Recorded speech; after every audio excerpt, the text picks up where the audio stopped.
Hai, Assalamualaikum semuanya. Di sini saya sebagai perwakilan dari kelompok 8 akan membahas mengenai salah satu materi di mata kuliah psikologi umum, yaitu teori interaksi sosial.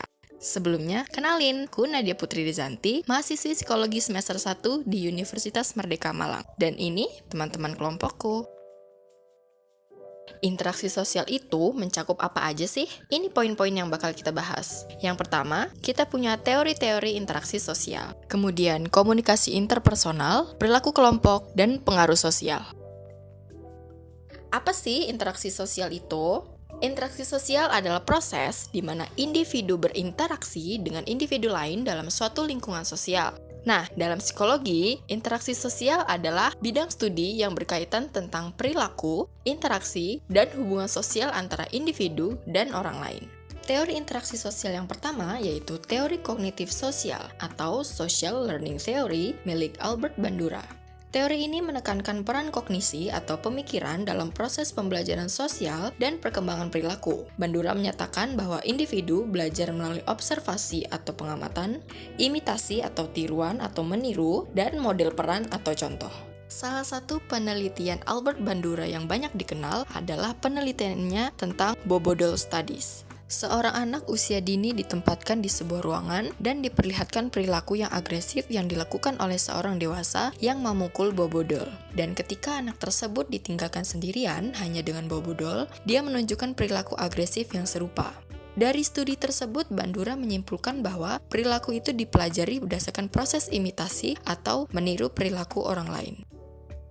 Selanjutnya, ada 5 asumsi dasar dalam social learning theory. Yang pertama, ada plasticity, di mana manusia memiliki fleksibilitas untuk mempelajari berbagai tingkah laku dalam situasi yang berbeda. Hal ini berfokus pada vicarious learning, yaitu belajar dengan mengamati orang lain. Yang kedua, ada triadic reciprocal causation model, yang mana tindakan manusia merupakan hasil dari interaksi di antara 3 variabel, yaitu environment atau lingkungan, behavior atau perilaku individu, dan person atau orang. Yang berikutnya, agent perspective, yang berarti bahwa pada dasarnya manusia dapat mengontrol lingkungan dan kualitas kehidupan mereka. Disebut juga sebagai self-efficacy, yaitu keyakinan seseorang terhadap kemampuannya untuk melakukan kontrol terhadap fungsinya dan terhadap kejadian-kejadian dalam lingkungannya.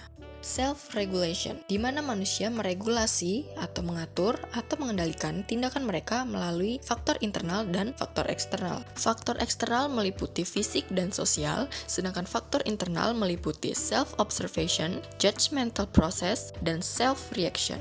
Yang kelima yaitu moral agency, yang dimana manusia mengatur tingkah laku mereka melalui moral agency atau standar perilaku orang.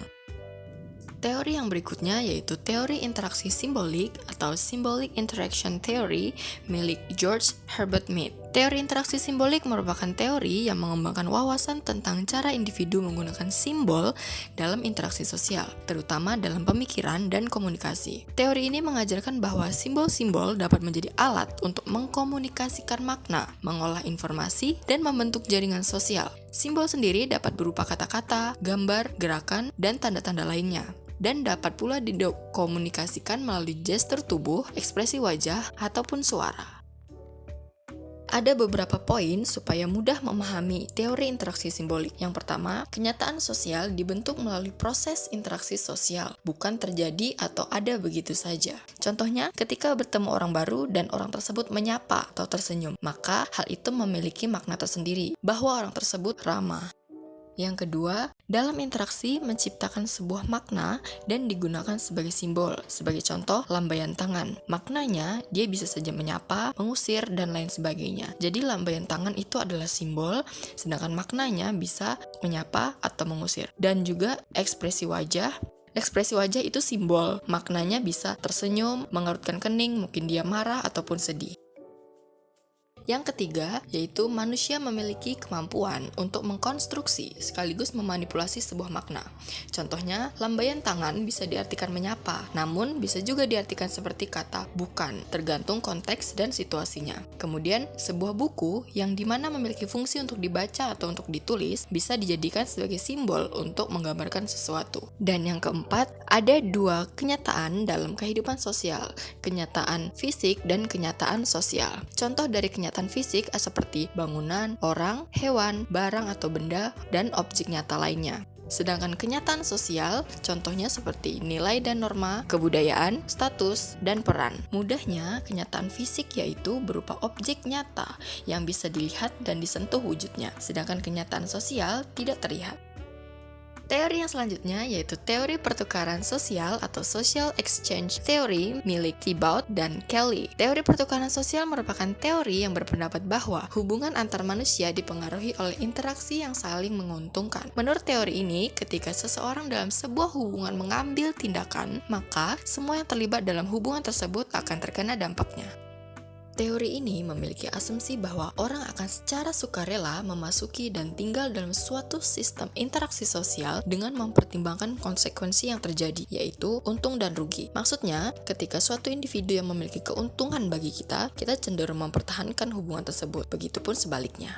Dalam interaksi sosial ada yang namanya komunikasi interpersonal. Komunikasi interpersonal adalah interaksi antara dua orang atau lebih yang mencakup komunikasi verbal dan nonverbal seperti ekspresi wajah, gerakan tubuh, dan tindakan yang dilakukan secara tatap muka. Hubungan interpersonal terjadi dalam berbagai situasi kehidupan seperti sekolah, pekerjaan, keluarga, dan berbagai situasi sosial lainnya. Contohnya adalah dua orang teman yang saling bertukar cerita atau sedang curhat, itu berarti sedang tatap muka dan itu disebut sebagai komunikasi interpersonal. Yang selanjutnya yaitu perilaku kelompok. Perilaku kelompok dalam psikologi sosial mempelajari bagaimana perasaan dan perilaku individu dalam kelompok dan bagaimana kelompok tersebut mempengaruhi individu dan kelompok secara keseluruhan. Mempelajari bagaimana interaksi antara individu dan lingkungannya mempengaruhi pikiran, perasaan, dan perilakunya. Sebagai contoh, kepemimpinan. Mereka yang mempelajari kepemimpinan dalam perilaku kelompok melalui observasi, interaksi, dan pengalaman dapat memahami keterampilan kepemimpinan melalui contoh dan gaya kepemimpinan anggota kelompok lainnya. Melalui pengalaman berpartisipasi dalam kegiatan kelompok, individu juga dapat mengembangkan keterampilan kepemimpinan, termasuk kemampuan menginspirasi, memotivasi, dan memimpin kelompok. Kemudian ada pengaruh sosial. Pengaruh sosial merupakan upaya untuk mengubah cara individu berpikir dan berperilaku. Pengaruh sosial dalam interaksi sosial mempunyai dampak yang signifikan terhadap perilaku, persepsi, dan interaksi individu. Pengaruh sosial yang penting dalam psikologi ada konformitas, persuasi, sosialisasi, dan kepatuhan. Konformitas adalah kecenderungan untuk memperhatikan dan mempengaruhi orang lain, serta mengikuti kebiasaan dan sikap orang lain, terutama dalam situasi yang mengganggu atau menimbulkan tekanan sosial. Yang kedua, persuasi. Persuasi dalam interaksi sosial merupakan upaya untuk secara sukarela mempengaruhi pandangan, sikap, atau keputusan orang lain dengan menggunakan argumen, bukti, dan pengaruh. Sedangkan sosial merujuk pada proses di mana individu mempelajari, menginternalisasi, dan mengadaptasi norma, nilai, serta perilaku yang diterima dalam masyarakat tertentu yang melibatkan interaksi sosial antara individu dengan lingkungan sosialnya. Kepatuhan dalam interaksi sosial mengacu pada kecenderungan individu untuk secara sukarela mengikuti instruksi atau pedoman. Yang terakhir adalah kepatuhan. Kepatuhan dalam berinteraksi sosial dapat disebabkan oleh berbagai macam faktor, seperti rasa tanggung jawab, keinginan untuk menyenangkan orang lain, atau ketakutan akan konsekuensi jika tidak mematuhinya. Nah, itu tadi beberapa penjelasan singkat mengenai beberapa teori interaksi sosial beserta contoh-contohnya. Terima kasih.